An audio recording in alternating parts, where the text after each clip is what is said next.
Alors, comme mon sujet est très large, je vais faire quelques remarques et puis j'espère que je vais me rattraper si on a le temps en répondant à des questions. C'est la technique classique, si vous voulez.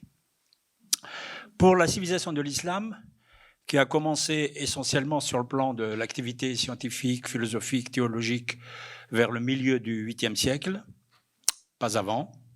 Avant, c'était la période de la collecte, disons de la collecte et de la gestion des paroles révélées et des paroles et des actes attribués aux prophètes, qui est essentiellement pour les musulmans un messager avant d'être prophète. C'est différent, la nuance est très importante.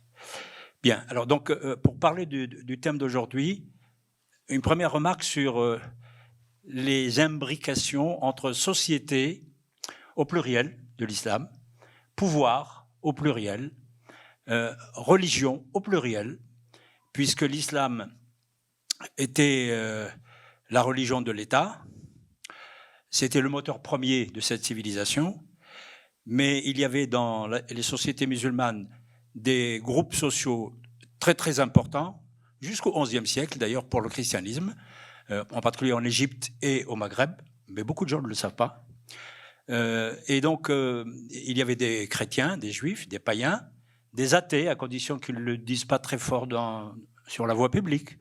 Mais sinon, le pouvoir politique fermait un peu les yeux, surtout quand il s'agissait des élites. Bien.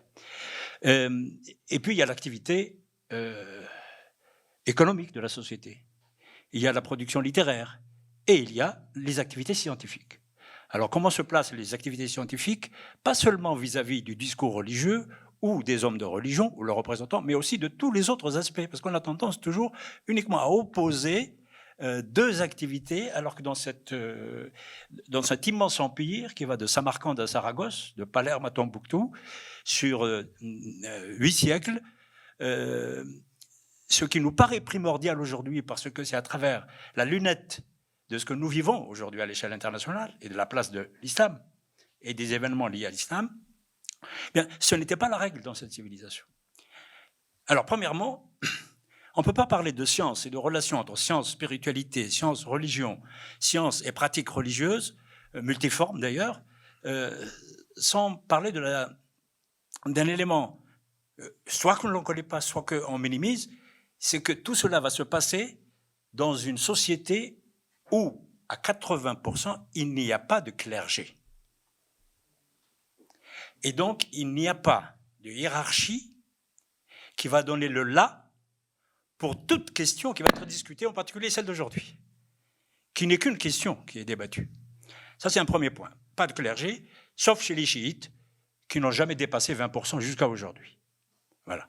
Mais qui ont été des moteurs très importants dans la dynamique civilisationnelle.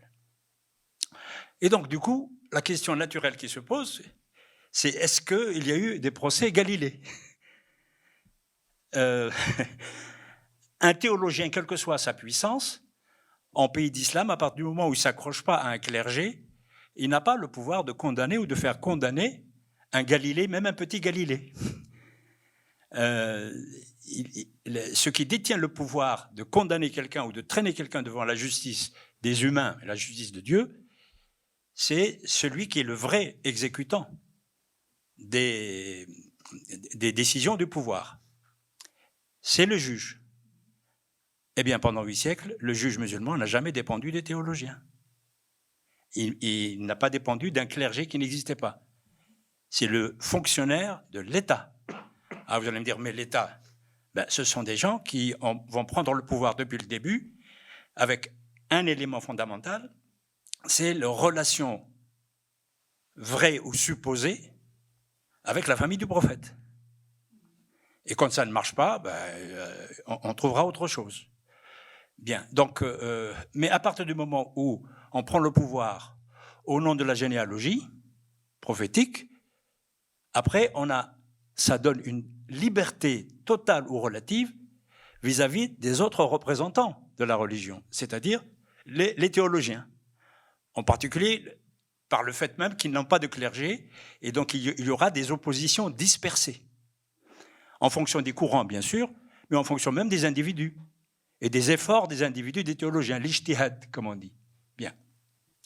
Et donc, on arrive à un paradoxe qui n'est pas connu. Alors moi, je vous parle en tant que témoin de cette civilisation à travers les manuscrits scientifiques que j'ai fréquentés, et avec les savants de l'islam que j'ai fréquentés depuis 1975. Voilà. Je ne sais pas tout, je sais peu de choses, mais ce peu de choses peut illustrer le discours que je suis en train de faire devant vous, modestement. Et donc, pourquoi il n'y a pas eu de procès Galilée? Parce qu'il ne pouvait pas y avoir de procès Galilée, pour deux raisons. La première, je l'ai dite, il n'y a pas de clergé qui a un pouvoir égal ou supérieur et qui peut pousser le pouvoir politique à donner instruction à des juges de traîner devant la justice des hommes de science parce que ce sont des hommes de science qui auraient pris des positions contre le dogme de telle ou telle époque, tel qu'il est compris à telle ou telle époque. Or, le pouvoir en pays d'islam, sauf que quelques exceptions historiques, pour des raisons politiques d'ailleurs, le pouvoir, il est pris grâce à la religion, mais il est tenu grâce à l'armée et il est tenu grâce à une gouvernance qui n'est pas à 100% religieuse. Alors moi, je me permets dans mes écrits de la qualifier de gouvernance séculière. Je ne l'appelle pas laïque. Laïque, c'est une appellation contrôlée, strictement hexagonale, comme vous le savez. Bien. Et donc, elle est séculière. Ça veut dire qu'on prend le pouvoir au nom de l'islam, au nom de la généalogie prophétique, et puis ensuite, on gouverne en fonction des équilibres de la société, des groupes sociaux. Voilà.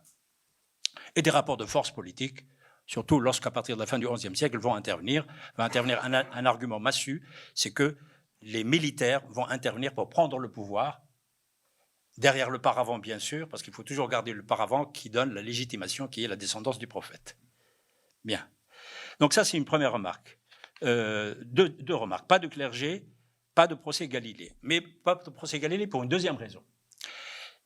La science va se développer d'une manière très puissante à partir du début du IXe siècle. On peut considérer que les 2/3 du 8e siècle sont une période de maturation.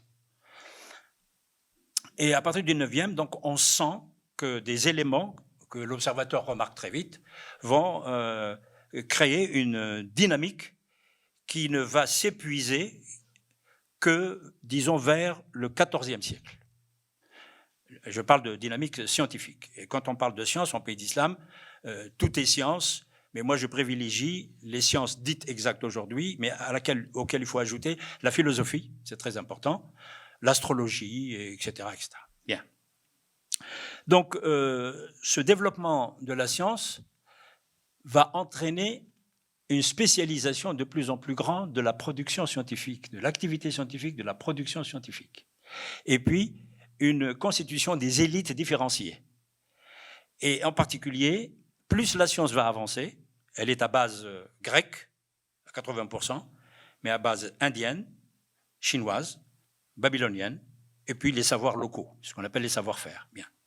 Plus la science va avancer, plus les élites vont se différencier, et il va y avoir une sorte de cloisonnement par le savoir, par le niveau du savoir, à tel point qu'un théologien n'oserait pas, ou n'a pas osé, en tout cas, intervenir dans les débats scientifiques. Et il y a eu des débats scientifiques. Alors, je vous informe qu'il y a eu les mêmes débats qui ont amené Galilée à considérer que la Terre tournait autour de son axe, nous sommes au XVIe, XVIIe siècle, et qui lui a valu un premier procès. Et le deuxième débat, c'est l'héliocentrisme, c'est-à-dire que la Terre tourne autour du Soleil. Ces deux débats, nous avons des preuves, ils ont eu lieu au XIe siècle en Asie centrale. Et nous avons des témoignages de scientifiques. Et il y a eu deux clans, toujours de scientifiques, un clan qui était pour ces deux notions et un autre clan qui était contre. Mais aucun des deux n'avançait des arguments religieux pour justifier sa position. C'était des arguments scientifiques pour l'époque que l'on peut considérer aujourd'hui comme pseudo-scientifiques, mais pas des arguments de type théologique. Alors, celui qui nous informe de tout ça, c'est Al-Biruni, mort en 1048, un grand mathématicien, astronome, etc. Bien. Et évidemment, il ne signale aucun acteur dans le débat qui fut théologien. Il ne parle que des scientifiques spécialistes en mathématiques et spécialistes en astronomie, c'est-à-dire l'astronomie géocentrique de l'époque, grecque, voilà, essentiellement grecque. Donc voilà la première remarque, elle est longue. Ensuite, il y a le problème de est-ce que, quand même, des théologiens n'ont pas pu s'empêcher d'intervenir sur les orientations de la science? Oui, il y en a eu. Et il y a un grand spécialiste hongrois qui s'appelle Goldziher, qui a écrit vers 1916 un article qui a fait sensation, où il a récupéré pendant des années tous les fragments de textes signés par des théologiens plus ou moins reconnus, mais sur une plage de temps qui va du 9e siècle jusqu'à la période ottomane. Vous voyez la période quand même. Et il a essayé de montrer effectivement qu'il y avait des théologiens qui s'opposaient pas à telle ou telle orientation de la science, parce qu'ils ne les connaissaient pas. Ils s'opposaient globalement à une démarche qui a commencé dès la fin du 8e, début du 9e, c'est-à-dire que les sciences en pays d'islam, sciences exactes, ont été des sciences essentiellement hypothético-déductives, c'est-à-dire l'héritage de la science grecque et même de la science hellénistique, 3e siècle avant Jésus-Christ. Bien. Donc ça, il n'y a pas eu de débat entre théologiens et scientifiques. Il y a eu des critiques de théologiens qui ne représentaient qu'eux-mêmes, ils ne représentaient même pas l'école juridique. Vous savez, chez les orthodoxes, il y a 4 écoles juridiques. Il y a les malikites, les hanafites, les shafi'ites, les hanbalites, et puis le 5e, c'est les ibadites, mais ils ont été mis en minorité depuis longtemps. Ils ont encore quand même des populations qui sont ibadites à Djerba, en Algérie, à Gardaya, dans le Jebel Nefoussa en Libye et à Oman. Il n'y a qu'un seul pouvoir aujourd'hui qui est un pouvoir au nom des ibadites, c'est le sultanat d'Oman. Voilà. Bien, donc ces religieux, effectivement, je peux vous envoyer l'article qui fait 25 pages et il contient toutes les acrimonies des théologiens contre quoi? Contre le fait que des musulmans aient eu l'audace d'aller, au lieu de faire de la science à partir des textes fondateurs de la religion, d'aller chercher les textes produits par des païens. Or, toute la science technique, la science hypothético-déductive, qui va être développée, qui va être la seule qui va se développer, du 9e siècle jusqu'au relais européen des 12e, 13e siècles. Il ne faut pas l'oublier. Eh bien, cette science, tout son héritage est païen. Et donc, ça faisait hérisser les cheveux des théologiens, de certains théologiens, plus ou moins dogmatiques, beaucoup plus dogmatiques que moins, d'ailleurs. Et nous avons leurs citations. Voilà. Est-ce que, malgré le fait qu'ils s'étaient dispersés, sans clergé, est-ce qu'ils ont pu influer sur la dynamique de la science? Jamais. Je peux vous l'affirmer. Donc, depuis le 9e siècle, il y a eu des critiques, jusqu'au 14e siècle, mais la dynamique scientifique était tellement puissante, surtout soutenue par le pouvoir politique pendant au moins 2 siècles, après par les groupes sociaux, c'est-à-dire les mécènes, c'est-à-dire les scientifiques eux-mêmes, des groupes musulmans, mais qui étaient convaincus à partir du 9e siècle que la science peut être au service de la religion, peut être au service de l'islam, après quelques résultats spectaculaires, comme des théorèmes de mathématiques qui ont permis de déterminer scientifiquement la direction de la Mecque, en n'importe quel endroit de l'immense empire. Comme un théorème qui a permis de déterminer les moments des 5 prières de l'islam, les 5 prières quotidiennes, mais avec des formules trigonométriques qu'il a fallu définir comme objet, puis ensuite élaborer comme théorème, comme résultat et comme outil. Et donc tout cela a créé quoi? A créé un nouveau comportement, d'abord au niveau de l'élite, et puis ensuite ce comportement va se diffuser au niveau de ce qu'on appelle la couche inférieure, comme on dit. Tout simplement pourquoi? Parce qu'ils voyaient bien qu'il y a des mosquées qui étaient beaucoup mieux orientées vers la Mecque que les mosquées construites par des gens qui n'étaient pas architectes. Or, les architectes, à un moment donné, dans les grandes villes, on exigeait qu'ils connaissent un peu de mathématiques, un peu de trigonométrie, un peu de géométrie. Voilà. Et donc, les preuves sont flagrantes au niveau des citoyens que la science venue des païens, développée par les musulmans, sert à quelque chose, et en premier lieu sert à la religion, à l'islam, qui était donc triomphante. Et en plus, elle sert aussi à résoudre des problèmes de la vie de la société. Voilà.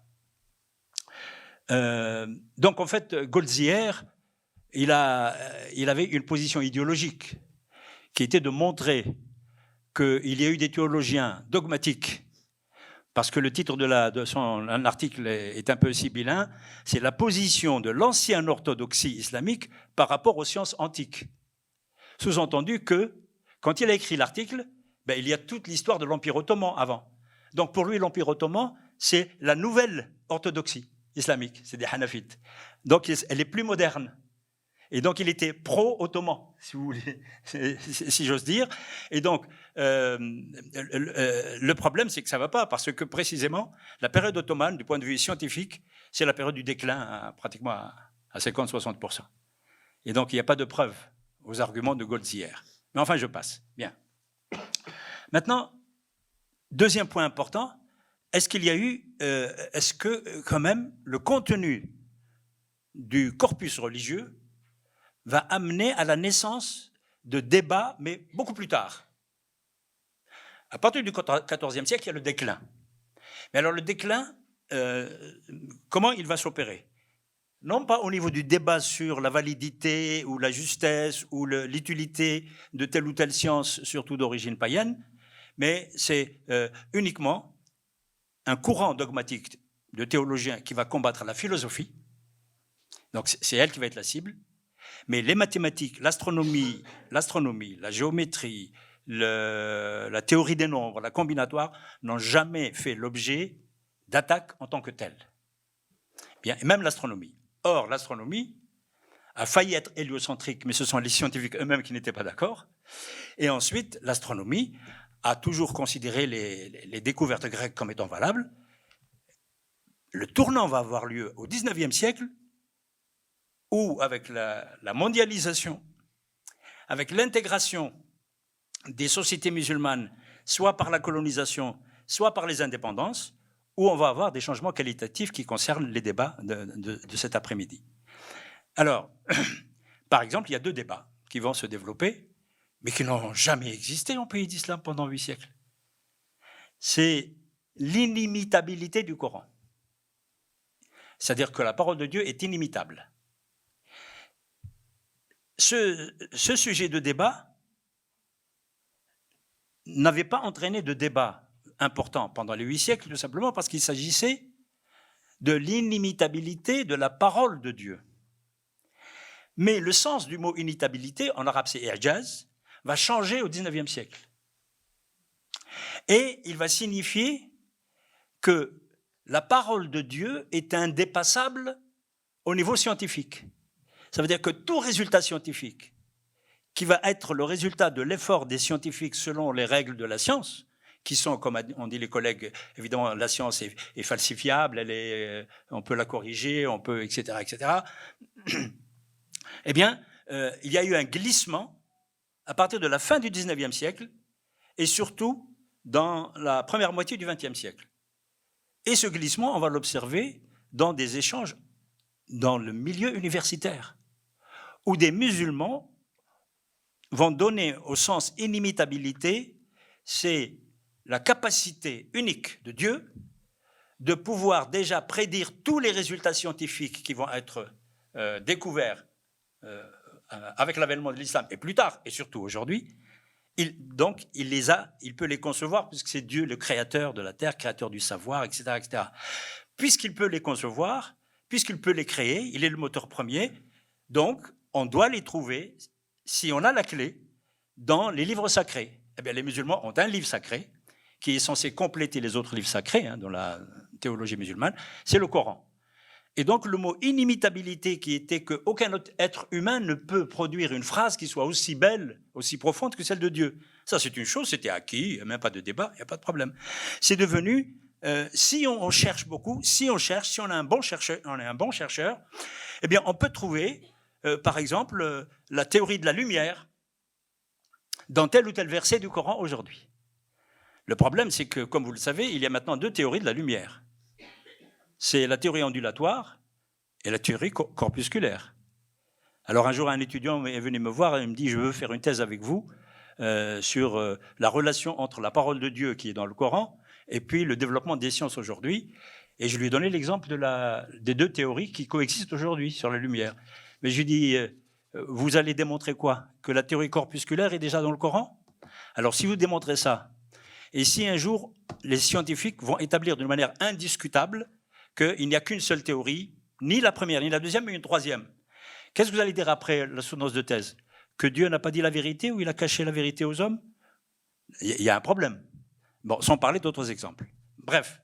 Donc cette inimitabilité du Coran va faire l'objet, tenez-vous bien, de publications, de colloques internationaux, où des scientifiques qui ont des doctorats d'État, de mathématiques, de physique, viennent exposer très sérieusement comment ils ont pu dénicher des versets du Coran. Si on arrive à les interpréter convenablement, eh bien, on peut trouver telle loi qui a été établie par les physiciens, surtout en particulier en physique et en médecine, bien sûr.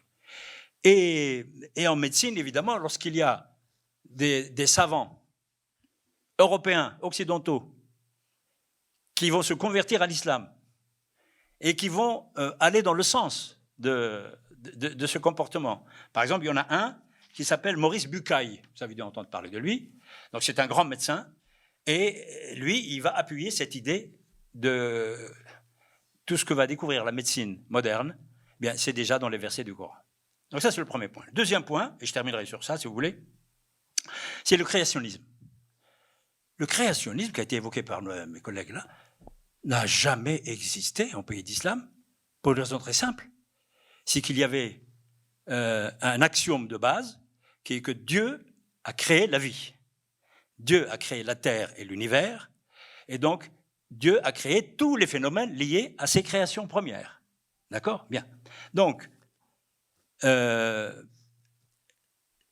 par contre, Dieu, il est très favorable à ce que l'être humain, musulman ou pas musulman, c'est pas explicite, puisse, grâce à son effort, grâce à la raison que lui a donnée Dieu, puisse atteindre, découvrir quelques résultats, quelques lois de la nature, et pas tout parce qu'il ne peut pas atteindre le niveau de Dieu, et c'est la raison pour laquelle Dieu, il est favorable au développement des sciences tous azimuts, en particulier les sciences de la biologie, en particulier le darwinisme, etc., etc. Donc les théologiens tout à fait majoritaires, jusqu'à la fin du XIXe siècle, ont considéré que, bon, eh bien, tout ce qui va être découvert en science et affirmé et démontré comme étant des résultats, eh bien, ça ne fait que conforter les miracles divins et évidemment la connaissance de Dieu de tout cela. Le phénomène va apparaître essentiellement par influence, semble-t-il, et je terminerai sur ça, des courants américains. Et ce n'est pas un musulman du Maghreb ou un musulman du Proche-Orient ou un chiite qui va développer cette idée. C'est un Turc. C'est un Turc qui va publier des dizaines d'ouvrages depuis, donc je ne sais pas si j'arrive à trouver son nom, et vous trouverez sur vous tapez créationnisme musulman, Wikipédia, et vous avez des pages et des pages. D'accord? Eh bien, il a fait que reprendre les idées des sectes américaines et il les a développées et il a eu un succès absolument incroyable. Pourquoi le succès est visible aussi dans les pays musulmans? Eh bien, tout simplement parce que, à partir des indépendances, les pouvoirs politiques ont une grande partie, ont instrumentalisé l'islam ou les quelques déviations que les théologiens auraient condamnées d'ailleurs, instrumentalisées pour la gouvernance. Et donc, ce qui n'a jamais existé en pays d'islam, c'est-à-dire un clergé, on voit apparaître depuis les indépendances des débuts de constitution de clergé, mais clergé constitué par l'État, par les gens qui sont au pouvoir. Or, en dehors du pouvoir politique chiite en Iran à partir de 1979 et celui de l'Arabie saoudite. Tous les autres sont des pouvoirs qui sont là, pas au nom de l'islam comme au IXe siècle, ils sont musulmans, mais ils vont gouverner, pas d'une manière séculière, ils vont même souvent gouverner d'une manière laïque sans le dire. Donc plus fort encore. Pourquoi? D'abord par nécessité, parce que c'est une mondialisation. Donc ils vont adopter, par exemple, un droit canon occidental, européen ou américain, etc. Mais comme ils vont instrumentaliser la religion pour gérer la société, ils vont garder, ils vont préserver tout ce qui est dans le droit traditionnel musulman, dans le fiqh, pour pouvoir limiter les libertés des groupes sociaux. Et c'est la raison pour laquelle, dans des pays musulmans très proches, à une heure de vol de Marseille, eh bien, il y a, si vous voulez, le droit privé, donc la gestion de la famille, etc., le mariage, le divorce, etc., et tout le droit lié au business, lié aux banques, c'est le droit international. Et donc, ce n'est pas une hypocrisie, c'est une nouvelle manière de gérer des États qui sont modernes au sens de la gouvernance, de la gestion internationale, voilà, selon la norme internationale, pardon, mais en même temps de faire au feu pour pouvoir gérer la population et gérer évidemment ce qu'on appelle la gestion non démocratique de ces sociétés et qui est une gestion généralisée. Je vous remercie de votre attention.